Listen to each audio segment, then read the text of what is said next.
very distinguished group, I must say. Happy Groundhog Day. Today is also James Joyce's birthday. I mentioned it to Robert, and Robert, who's always 2 steps ahead of everybody, said it's his 142nd birthday. And it's also then the anniversary on Joyce's 40th birthday of the publication of Ulysses. And 17 years after that, I guess he would have been 57 on his birthday, he first read from Finnegan's Wake. So February 2nd is a word-filled day. I'm from the English department, one of the sponsors of the series, or I used to be from the English department. The Hammer, of course, is the sponsor. So is Cultural and Recreational Affairs, a major sponsor, and they have been for decades. Can you hear me all right? This microphone is much more sensitive than I, and I'm not sure, but okay. Thanks, Christo. Claudia Bester is really the director and producer, of course, of everything that happens in this cozy space. Robert's going to read, as you probably inferred from whatever announcement you saw, from 2 books. The title of his recently published memoir is Jersey Breaks, Becoming an American Poet. The main title, Jersey Breaks, Temporary Mystery, refers chiefly to the lucky breaks attendant on the poet's birth and youth in New Jersey. But perhaps the most significant word, as far as I'm concerned, is in the subtitle. It might at first seem supererogatory, I'm sorry. Super is very important there. American, of an American poet. The word has a history in Robert's poetry. It goes way back to his second book, which is a very ambitious project, especially for somebody in his early 30s, it's a long poem, it's a sequence called An Explanation of America. And that takes some chutzpah. The closely related burden of the new memoir and of the forthcoming book of poems, which is called Proverbs of Limbo, is the nature of the people who live in the land of America. Both of these new books are profoundly paradoxical, I think, from the poet's point of view, if the nature of the people is indeed his subject, because he puts so little stock in the nature of anything, the essential quality, the genuine, the authentic, the original. As he admits in Jersey Breaks, he says, I prefer mixing to purity in many things. And then in a poem, no, it's not in a poem. Yes, it is in a poem. In the new book, he says, I want to publish a book with on every page the one same poem, all not by me, but mine. The celebration of the few, the many, the one, the other. I want to publish a book like that. Well, he's done it. More than once, and in a country that comports with his predisposition for impurity and multiplicity. And he's done it, as he always has done it, in a mode that combines the impurities of the prose virtues with the economical nature of poetry. So it's very expansive mode that Robert has developed. It has all the tightness of the poetic line in the poems, along with a wide range of diction, a polyvocality, and a lot of humor, a lot of different shades of humor. Limbo, in the title of the memoir, is a transcendent region, as you all know, that is neither hell nor heaven. It exists altogether beyond the pale, that is the fences of those other comparatively well-defined worlds, heaven and hell. The word limbo itself means border or edge, and its inhabitants are outsiders. Exiles, people who don't belong elsewhere. Limbo was once a common word for prison. It was a synonym. And then when one remembers that long ago populace of our country were, of course, exiles, homeless, kidnapped people, and a lot of them criminals in their original countries, whose heirs we directly are, one realizes that book too, Proverbs of Limbo, is about America.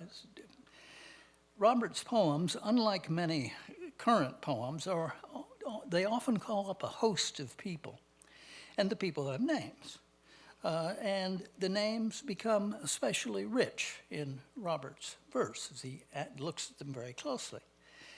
The first poem in the book is called Poem of Names, and it includes at least 20 characters, I will call them. The following half dozen poems all concern names in one means or another. One is titled Branca, B-R-A-N-C-A, which not many of you will know was the name of a famous, notorious Brooklyn Giants Dodger pitcher whose claw brought him a lot of money in his days. And he learns, we find from the poem, that his mother was Hungarian Jewish, and the mother of 17 Roman Catholic children. Mount Auburn Cemetery selects among the endless assortment of names on the stones, ranging from Howells and Walker, both of them punned on very lightly, delicately in the poem, and ranging from those Old English names to Mazer and Baranchik. The Funnies, 1949, is a poem about Major Hoople, about Prince Valiant, about Smilin' Jack, people, cartoon characters that I remember, not many of you will, I'm sure. There are poems entitled Geronimo and Lenny Bruce, American both, however superficially incongruous they might seem. What kind of name is that, is the title of one of the poems. Well, it could be the title of all of these poems, each celebrating the few, the many, the one, the other. Names reveal origins and native languages. All languages interact in a global network. And America, then, in this light, is a synecdoche. It's a part standing for the whole of the endlessly different but identical species. In the poem called Meaning, vintage jazz and popular singers Keely Smith,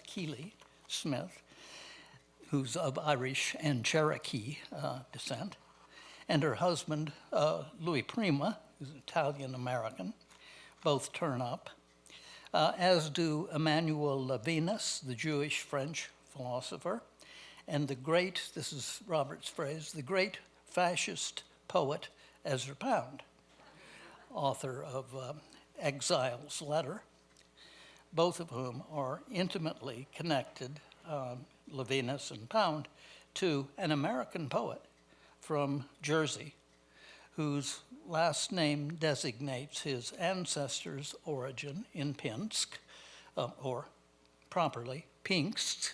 I can't say the word, Pinkst. That's why it's become Pinsk. And that's why we have Pinsky, who's ultimately from a city that has been Lithuanian, Polish, Russian, and Belarusian. He ventures in that same poem, called Meaning, that John Keats must also be the child of a New Jersey optician, as Robert is. And he continues in conclusion, please do me a favor. Don't tell me, no, he wasn't. Robert Pinsky for an eminently impure reading.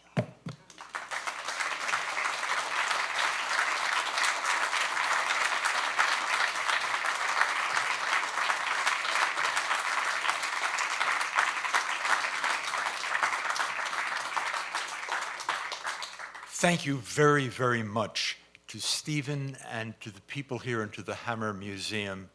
I'm very grateful to Stephen for just now giving me a start on what I'm going to try to do, which is to really present the autobiographical book that is our occasion here and to relate it to the poems I've written all my life.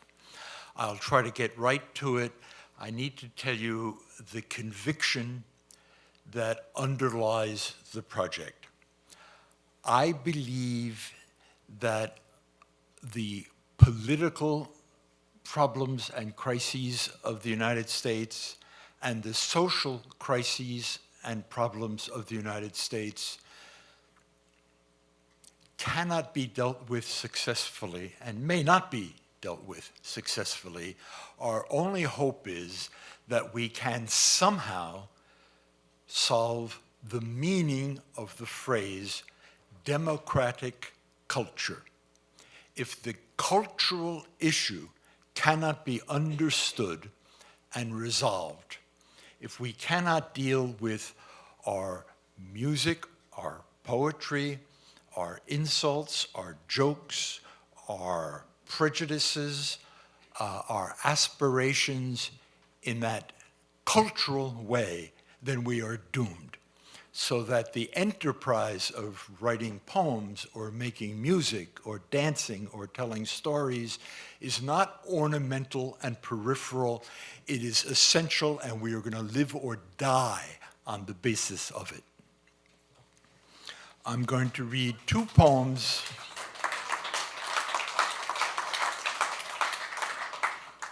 I'll read two poems from the book won't be published until next winter, until a year from now, but I have published it to Stephen Yenser, and some of them have appeared and will appear in magazines. I'll read two of those poems, and then I will try, as I have not done previous times I've presented this autobiographical prose book, I will try to deal with that subtitle, Becoming an American Poet, 3 important words to me. I'll read two of the poems that Stephen alluded to. The first one is called Meaning. Meaning. The mind skitters, its one rudder being its own voice. The great fascist poet taught me free verse, trying to concentrate on the forgiving of an unforgivable crime in a lecture by Emmanuel Levinas. I drift off into Keely Smith being Cherokee. The desire for vers libre, says Pound in his hectoring way, is quantity, quantity reasserting itself after years of starvation. Reading that, I got the idea. Just like in music, longer is different from higher, like with long E's, and it was called quantity. I could hear it. The third syllable longer, the first one stressed by pitch. the third syllable longer, the first one stressed by pitch. Bitterness, Cherokee, Popinjay.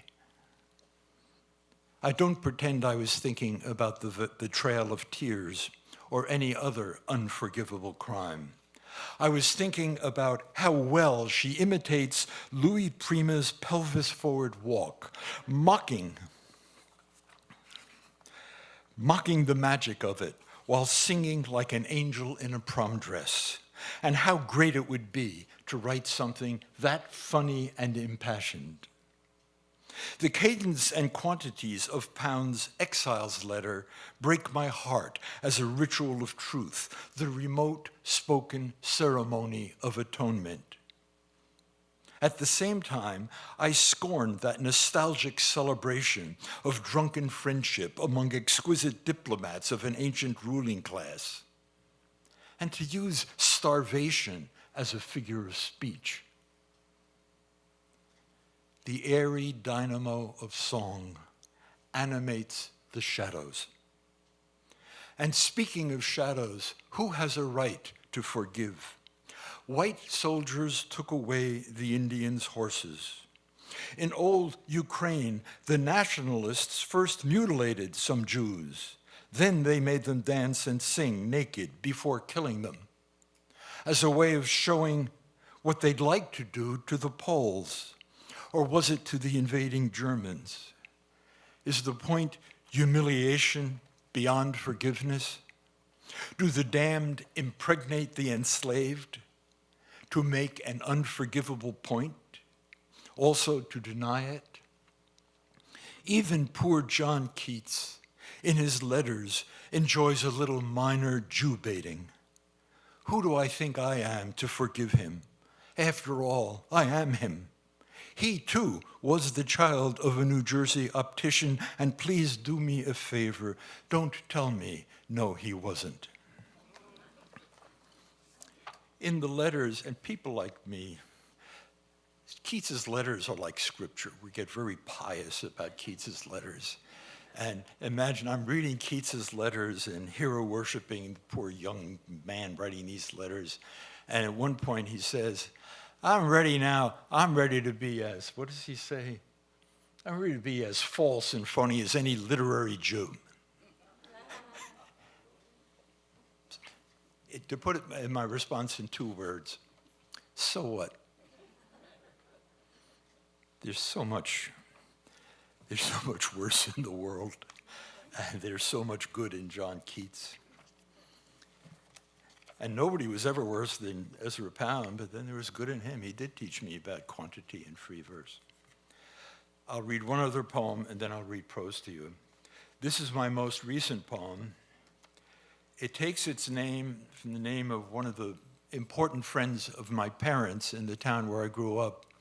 It's also the name of a once very famous actor, was once one of the royalty of this city, though probably only people over 50 or 60 will recognize the name. It is the name both of my parents' friend and of the actor. The poem is entitled Leo Gorcey. Leo Gorcey. My computer says I need to mention the Uncle Leo in Seinfeld, but that's not who I mean. Maybe I live in the 50s more than the 90s. I called him Uncle Leo. That was the custom among that generation on the margins. Young in America, improvising cousins. Soon the computer itself will tell these stories. He was a plumber. My mother said his fingers had oil burner soot ingrained under the skin. He was their 8th grade valedictorian. I wonder if the name goes back to Gorcin, a town in Poland a few miles west of Łódź. Public school was supposed to fill the void between democracy and capitalism. Shakespeare and algebra and enough to eat. The same name as the famous actor, I am one of the last people to remember.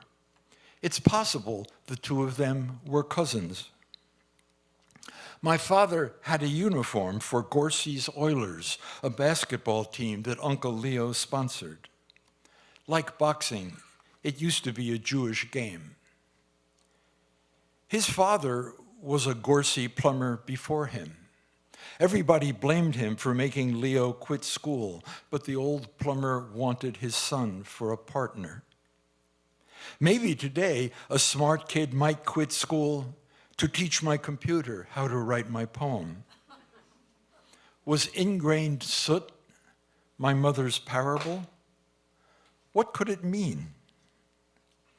Small, like his parents, who were Jewish and Irish, the actor always played a low-class, dead-end kid named Muggs or Jock in a gang in a dozen movies.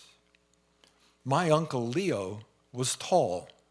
His skin was clean. The computer tells me there is a Gorsey's Plumbing still at the same address. It shows me the map.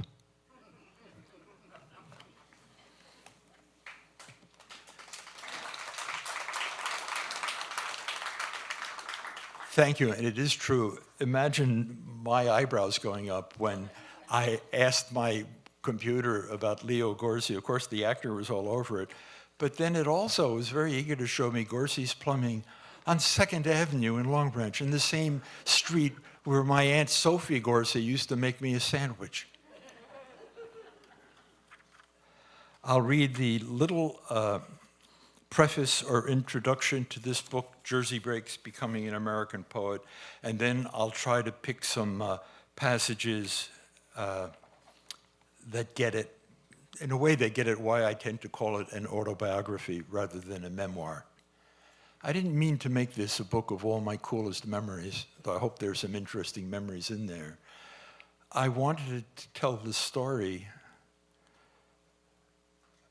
the not unusual but significant story of immigrants. I showed Stephen the picture. The TLS reviewed this book, and they have a picture in the review. And in the picture, you'll not be amazed to see I have my mouth open. And there I am, Mr. Big Mouth. On my left is Rita Dove. On my right is Bob Hass. And gazing up at me is Bill Clinton. And the caption says, Robert Pinsky reading a poem at the White House in whatever year it is. And so much that is wrong with our country and that makes me remain patriotic is in the picture. Bill Clinton is the second least likely person to be in that room. Rita, of course, is first. I don't think I'm far behind Clinton, but he is even more unlikely, that Bubba from Arkansas. Though, in fact, my mother was born in Arkansas. That's another long story. I'll paraphrase the first sentence because I love my agent, Jill Neeram, who died in the spring, last spring, and Jill gave me the idea of how to think about this book. Given my background, Jill Neeram asked me, Robert, how is it you became a poet rather than a criminal or an optometrist? I could quibble. My father, Milford Pinsky, was an optician, not an optometrist, a common mistake. And it's true that his father, Dave Pinsky, was a criminal. But as my Aunt Thelma used to say, her pop was in the liquor business, and it happened to be during Prohibition. That was the era when Dave, my Zadie pop, as I called him, pursued the liquor business in our hometown, Long Branch, New Jersey. Long Branch, trivial and significant, stupid and profound, like a family oppressive and nurturing, like the larger world seductive and treacherous. My feelings about the town of Long Branch are as confused as can be. My bedeviled patriotism, my need for the lofty outcast art of poetry, my C students' distrust of worldly rewards and punishments. The inward voice that spurs me to bring together disparate times, places, and things, that attraction to a mishmash, all began in Long Branch. If I have a story to tell, it's how the failures and aspirations of a certain time and place led me to poetry.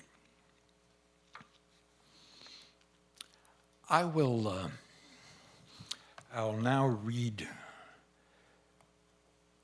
from a bit later in this book.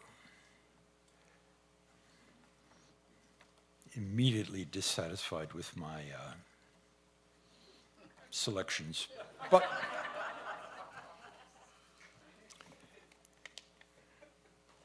this is from a chapter called The Aristocratic Principle. The Aristocratic Principle. Milford Simon Pinsky, my father, went to college for a couple of weeks. Some people might say it wasn't a real college, only what was called night school. Monmouth Junior College didn't have a campus or a building of its own. Classes happened in the rooms and hallways of Long Branch High School, where my father and I both graduated. We had the same homeroom teacher, as did my mother and my father and my sister and my brother and our many cousins and our aunts and uncles all went to Long Branch High, where Monmouth classes met. I remember the old days of Shadow Lawn, the Guggenheim estate that became the central heart of Monmouth University. The building housed Highland Manor, a private school for girls, when I was in high school, and I was recruited, how? Maybe through a music teacher, to put on a necktie and attend dances there a few times. The experience of dancing with rich girls was enhanced by the surroundings, which seemed like something from the movies, by far the grandest room I had ever been in. Milford Pinsky played baseball, football, and basketball in high school. In the senior poll for the class of 1934, he was voted best-looking boy, a bit of recognition he enjoyed and did not forget. 24 years later, my classmates elected me most musical boy, a title less deserved than his. My mother enjoyed her husband's best-looking title too, in her own ironic, teasing way. For Sylvia Pinsky, as for the most ambitious poets and stand-up comedians, no subject was forbidden. For a few years after the Nazis lost the war, mystery surrounded the fate of Adolf Hitler. His suicide in an underground bunker was for a long time just one rumor among rumors, not yet documented. Was Hitler hiding in Paraguay or South Africa?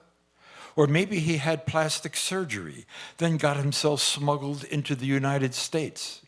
He could be anywhere, even on the New Jersey shore, dropped off by a U-boat in the middle of the night by some secluded landing in Seabright or Portapic. The fantastic possibilities were rich mine for speculation and for comedy. I remember my mother more than once pinching a little of her long dark hair and holding it under her husband's handsome nose. It was a routine. Cuddling with her legs on his lap, with her free hand, she brushed his hair flat onto his forehead above one eye. "Everybody's looking for Hitler," she said, making the mustache with the bit of her hair. And all the time, here he is in Long Branch. I was 5 or 6 years old, but I sort of understood that outrageous, weirdly flirtatious joke. His nervous, protesting laughter voiced a bewildering element I can identify now as sexual. But in some way, I got the idea even then. She was making him laugh in a nervous, uncomfortable way, a teasing I understood, and that I recognized when I read 16th century sonnets by William Shakespeare and Michael Drayton.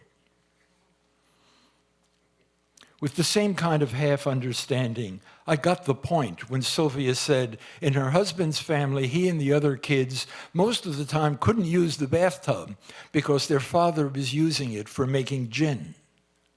Like her saucy appropriation of Adolf Hitler, this taunt about prohibition brought the lore of history into her family's boomerangs of anger and attraction, ridicule and arousal. Dave Pinsky, Milford's father, had worked as a driver and soldier for the famous crime kingpin of Newark, Longy Zwilman, Longy from the Yiddish word for tall. Dave was a criminal, but the father of a respectable, upstanding optician. Besides making and selling eyeglasses, an optician also adjusts metal or plastic eyeglass frames. You grip the side pieces at the hinge with needle-nose pliers to bend them gently toward a place behind the ear. Plastic frames were gently heated a few seconds in a hot plate full of warm salt. My father would lift the frame from the salt, tweak the softened plastic expertly, then dip it into a tray of cool, soapy water. Polishing the lenses with a lintless towel draped over his shoulder, he settled the frame with professional assurance onto the customer's head. As he gently eased the eyeglass frames into position, my mother said, if the patient was a woman, he might brush her earlobes with his fingertips for a moment, as he asked solicitously, looking into her eyes, how does that feel? Not true, of course. Like her Hitler joke, this was a characteristic tease, with Sylvia Pinsky proud of her husband's charm while subverting him. Her love banter brought him to a state wavering between embarrassment and laughter, and for her, between cruelty and tribute. Another way to look at her teasing is that it vented her frustrations as a woman of her time and place. She told me when she was a kid growing up in Little Rock, Arkansas, she was a tomboy. Here in the 21st century, that old-fashioned word might suggest she was gay, but I don't think so. It meant something more complicated than that, a many-sided resistance to social patterns, not only sexual ones. She was athletic, smart, outspoken, with repeated stories of her role as the physically aggressive protector of her younger brother, Julian.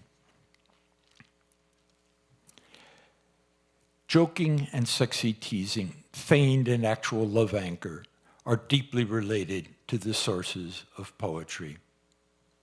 O cunning love, says Shakespeare, with tears thou keep'st me blind, lest eyes well-seeing thy foul faults should find. Drayton, in his poem, is not simply angry or insulting, any more than Shakespeare simply finds foul faults in his lover. Drayton begins his sonnet, 3 sorts of serpent do resemble thee. And that is a form of 16th century courtly flattery that, again, I recognized. It's possible that Milford's good looks also had something to do with how his night school career at Monmouth Junior College ended so soon after it began. The one course he took was English composition. The first assignment was to write a paragraph defining some important word or idea. My father chose to write a definition of the word gentleman. At the next meeting of composition after he submitted his paper, What is a Gentleman?, the professor asked Milford Pinsky to please stay on after class for a conference, a kind of attention far from routine at the homeless, more or less free community college, Monmouth, in those days. When the two of them were alone in that familiar, repurposed high school classroom, my father's first college professor accused him of plagiarism. Where, in what book, the professor asked, seated at the teacher's desk, where did Milford find these sentences to copy? My father's answer was, I didn't copy it, I wrote it. The teacher did not believe him, which may mean the essay was well written. What my father wrote in that first English composition assignment, he told me, was that a gentleman can be defined as someone more concerned about the well-being of other people than his own. I hear an accidental literary echo in that definition. Quite possibly, my father never heard of Henry James. I'm certain he never read James's novel, Portrait of a Lady, where James writes about his heroine, Isabel Archer, that she solemnly pondered to herself, quote, "That's the supreme good fortune, to be in a better position for appreciating people than they are for appreciating you." And she added that such, when one considered it, was simply the essence of the aristocratic situation. In this light, if none other, one should aim at the aristocratic situation. End quote. Could it be the night school professor was thinking about this passage and concluded young Milford Pinsky had stolen from it? Associating generous character with gentility, the idea that classiness is the best meaning of class, that notion, pondered solemnly by James's fictional young heroine in her innocence, was part of my father's upbringing, or anyway, of his social world. Possibly buried in their bad encounter and that definition of gentleman, there's a complement to the teacher, to the student, and to their times. Nowadays, it's likely that neither student nor teacher would have read Portrait of a Lady. In a way, the accusation of plagiarism was flattering. That idea that my father gets fired from his job, the idea that people without money and immigrants also in the American context can be gentility, gentry, or aristocratic. It's an idea that got into me, and then when I read Joyce and Portrait of an Artist of a Young Man at the university, it got connected to the heroism of the artist and the social superiority of the artist. I'll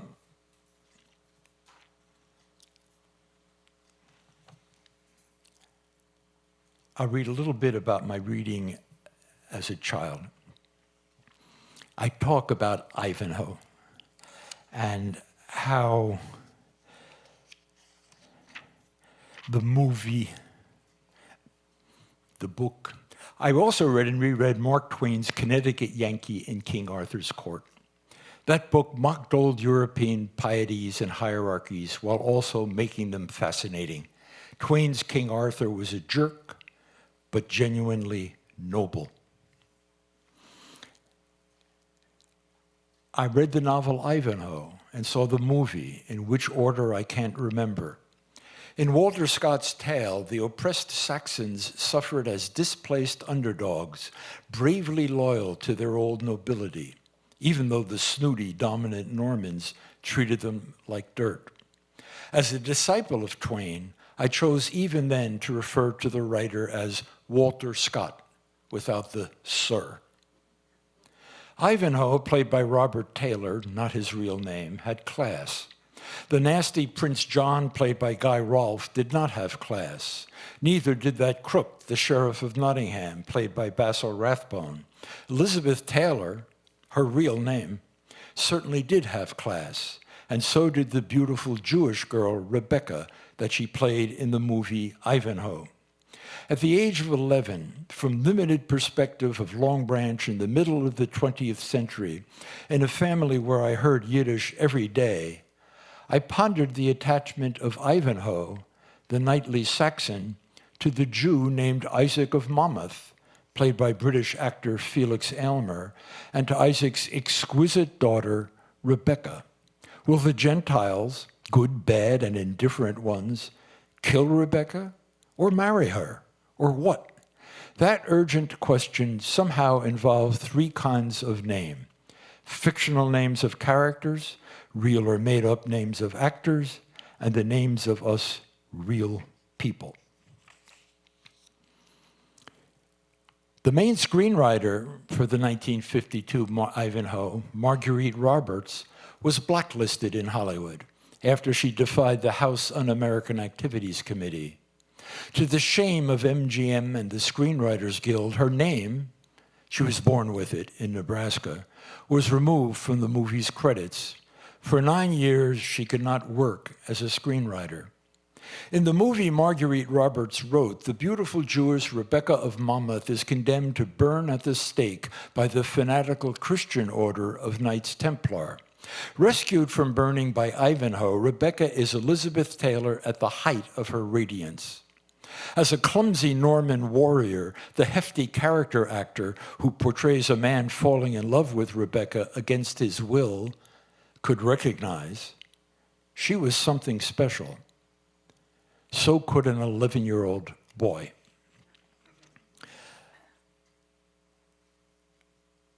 In 1960, 8 years after the movie Ivanhoe and its disgraceful suppression of screenwriter credit for Marguerite Roberts, she was able to strike back against the blacklisters with her screenplay for Spartacus, based on left-wing historical novel by Howard Fast, where the characters all say, I am Spartacus, characters of different countries and origins. Rebecca's father is named Isaac of Monmouth. I somehow have missed the passage where I say that was, why was he named Isaac of Monmouth rather than not Goldberg or Levine or Pinsky? And the confusion was partly because we lived right on the border between the white and the black neighborhoods of Long Branch. Orlando Patterson has pointed out to me, it was right before the redlining came. There was no white flight yet. And the black street that adjoined right across from our house, mostly black street, was called Monmouth Avenue. And I expended a lot of energy musing about Monmouth Avenue and how it might be related to Isaac of Monmouth, whereas I lived on Rockwell Avenue, which was the single thing that most impressed me to the mostly black high school students in my high school. When I went back, my classmate was a history teacher. She introduced me, and what she told the kids that impressed them, they want to talk about, was that I grew up on Rockwell. I don't want to go on too long, so I will try to read from very near the end of this book, where I wound up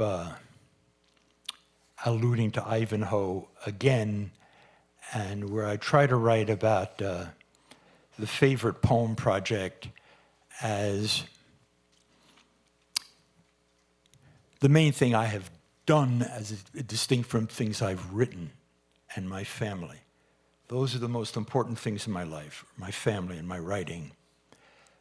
But I also was a teacher. I did other things. I whittle, I play the piano, I do other things. But the favorite poem project was an actual, real thing that I did that was good. I'll read the last few pages of this book, and I'm hoping there'll be time for questions.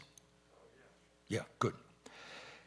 In the favorite poem project, the variety of readers, the variety of the poems, the unpredictable quality of who would select which poem, all, I believe, express an elegant, embracing weirdness in American culture.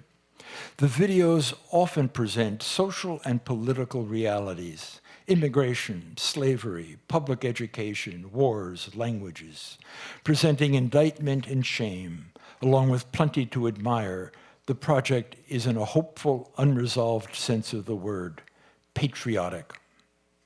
Underlying the assumption that there are lots of people in our country who love great poetry, there's a kind of covert haughtiness, along with an egalitarian optimism. The idea of a democratic culture where great poetry appeals to many readers, like my father's interest in the word gentleman, is aspirational. and I talk about. The videos make me recall Ralph Ellison's distinction about ancestors and relatives. When Pove Chin reads Langston Hughes's Minstrel Man, she chooses Hughes as her ancestor as he helps her think about her family's experience in Cambodia. The reader Michael Lithgow, a veteran of the war in Vietnam, is probably about the same age as Yusuf Komunyakaa.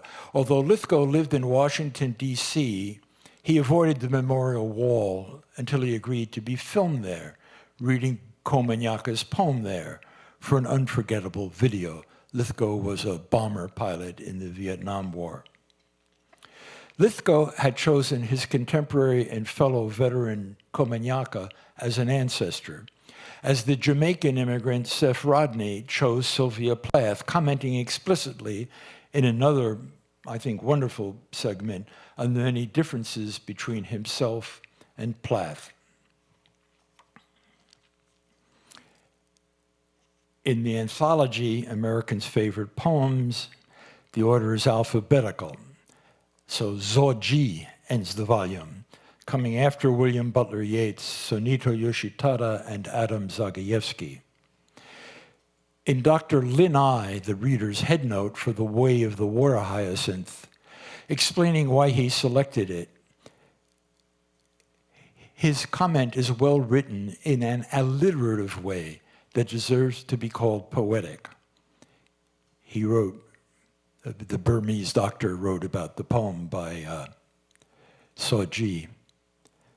Because of its bent, its bite, because it's Burmese, because it's Buddhist, because it's beautiful. In one of the more recent videos, healthcare worker Emilio Aponte Sierra identifies himself as a refugee. He chooses to read Antonio Machado's poem Caminante. Explaining his attachment to that poem, Aponte Sierra acknowledges he didn't come to the United States because he dreamed of coming here. Right-wing forces in Colombia threatened his life because of his work with poor rural people there, so he became a refugee, hoping to catch a break. At the end of the favorite poem video, he relates the poem to his own personal understanding of, quote, the American dream, end quote. Not to be rich or successful, but to start from zero and, quote, make my own path and to stay alive. Emilio Aponte Sierra, near the end of his video, reads Machado's poem in Spanish. Caminante, son tus huellos el camino y nada más. Caminante, no hay camino. Se hace camino al andar. Al andar se hace el camino y a volver la vista atrás y ve la senda que nunca. It's funny, I have vision problems. They're not so bad except when I'm reading Spanish. Y volver la vista atrás se la senda pero nunca se debe volver a pisar. Caminante, no hay camino sin estelas en la mar. We hear him read these words while we see him walk on a Florida beach with a man he loves. In the closing words of the video, he tells us every time he reads Machado's poem, he finds something new.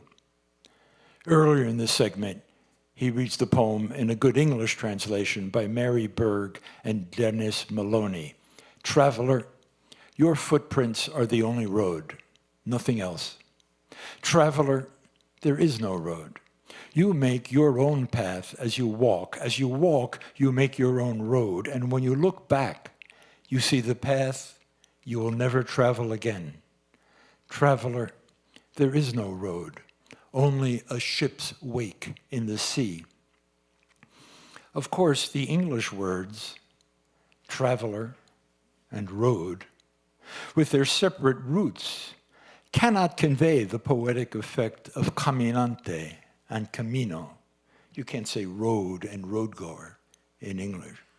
The fact is, in the nature of poetry and of languages, and of these two specific languages, Spanish, in Machado's poem, uses the single word caminar for the road and the traveler. English, the tongue of a much invaded island, then of an empire, combines different roots in the translation of the poem. Traveler reaches back to the Anglo-Norman French speech of the oppressive conquerors of Ivanhoe, the novel and movie that impressed me when I was a child. That's traveler. Road, with its Germanic Scandinavian roots, comes from the language of Walter Scott's noble underdogs, the Saxons, including Ivanhoe, who protected the Jew Isaac of Monmouth and his beautiful daughter, played by Elizabeth Taylor. The vowels and consonants and the different sentence shapes of meaning all are unique and unique each time. Each language, each person, each voice, each time it speaks has a different adaptive, history-saturated character. The Colombian public health official, Emilio Aponte Sierra, fled to the United States to save his life. Different though he and I are in many ways, we both appreciate Antonio Machado's poem, written in the language Aponte Sierra knew from birth and that I studied with my teacher, football coach, Armando Ippolito, the child of Italian immigrants and a classmate of Sylvia Pinsky's, the child of immigrants from Poland and Romania. An army once said to Sylvia, speaking as my Spanish teacher, he told her, "Your son doesn't want to get an A."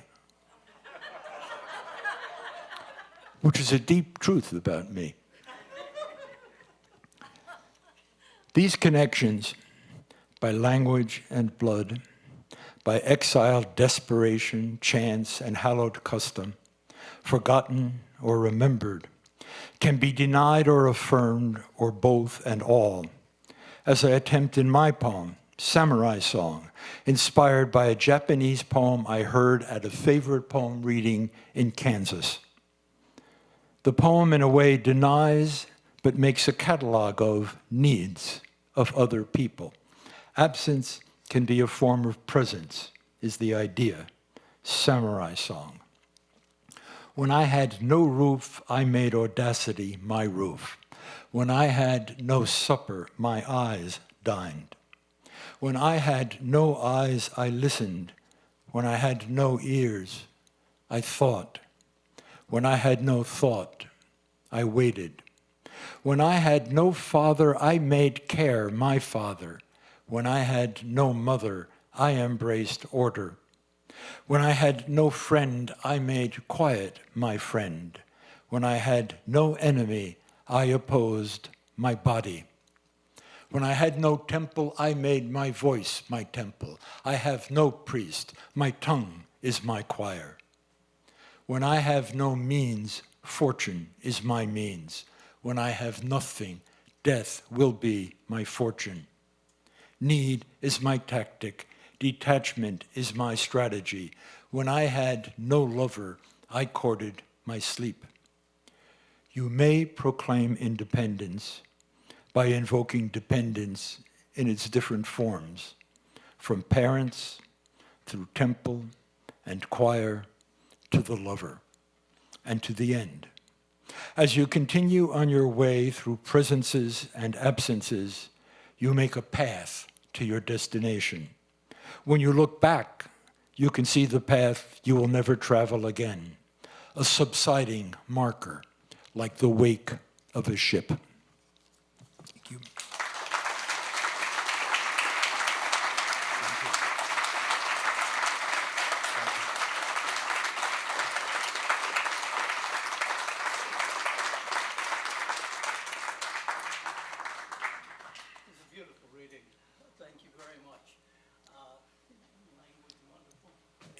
Is there time for questions? This is the problem. We have an appointment Oh, for dinner, which I forgot to tell Robert about. It's my fault. We have time for, let's say, 5 questions. 2 or 3, sorry. I'll talk fast. Sorry. Don't be shy.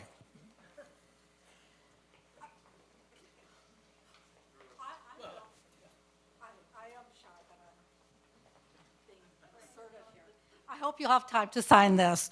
Okay. Yes, we have to leave time to sign okay, books. thank you, because I got it in advance. Now I'm nervous. You write and speak with such strength and eloquence. I would just like to hear how you express your feelings about what is happening in the schools and the control over education, the banning of books. I'm thinking back to your introduction when you. I don't understand the great, profound issue of public education in America. I know that it's vital. American public schools, I say in the poem, here's capitalism and here's democracy. If you're going to have a democratic culture, people are going to have to get their Shakespeare and algebra, or whatever else they get in those schools, and the teachers bear a tremendous burden. And for generations, the public school teachers have tended to be near the beginning of a family's climb up a social ladder. I don't know how to combat the assholes, Governor DeSantis, and the terror of traditional dominance. I don't know how to fight the assholes who try to reduce everything to a formula. I'm not an expert in those things. I know it's vitally important. It's not a peripheral issue. It's central.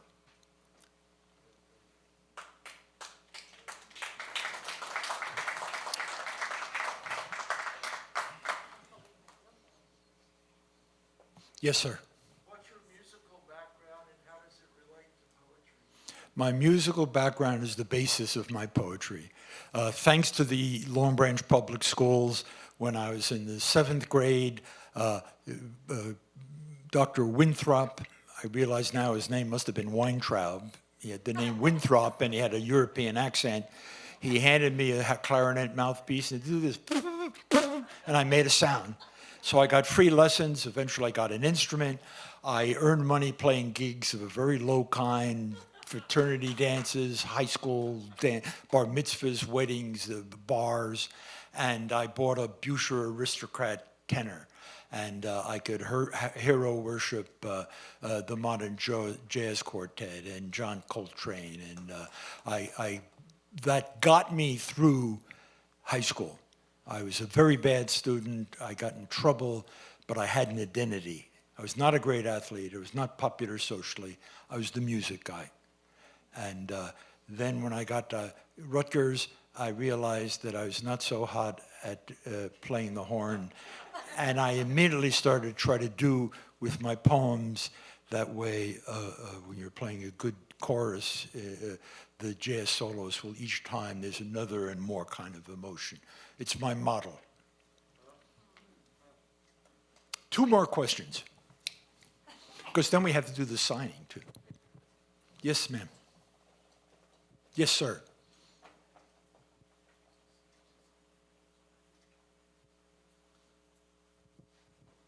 I'm that generation of poets more influenced by Alexander Pushkin than Langston Hughes. What do you think of the poets at that type of level? Those poets both appear in poems by me, and I have a poem that answers the previous question, a poem called Ginza's Samba. If we had an infinite time, I'd read it aloud now. And in the poem, I talk about Alexander Pushkin, killed in a duel concerning his wife's honor. He had a cousin in my fantasy who then goes in the belly of a slave ship to Baltimore and becomes the ancestor of Charlie Parker. And this is a fantasy characteristic of my generation, the kind of person I am. Pushkin he was very proud of his African ancestor. If Pushkin was living in LA today, we would call him a black man. The concept didn't exist where he was, so he was just Pushkin.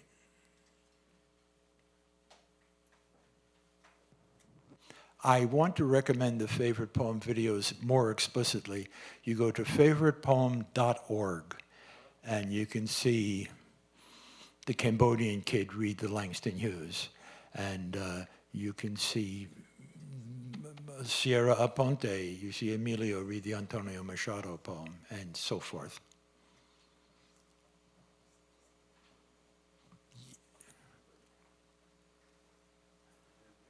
Okay, we don't need to have questions of people. This is your last chance. Yes, sir.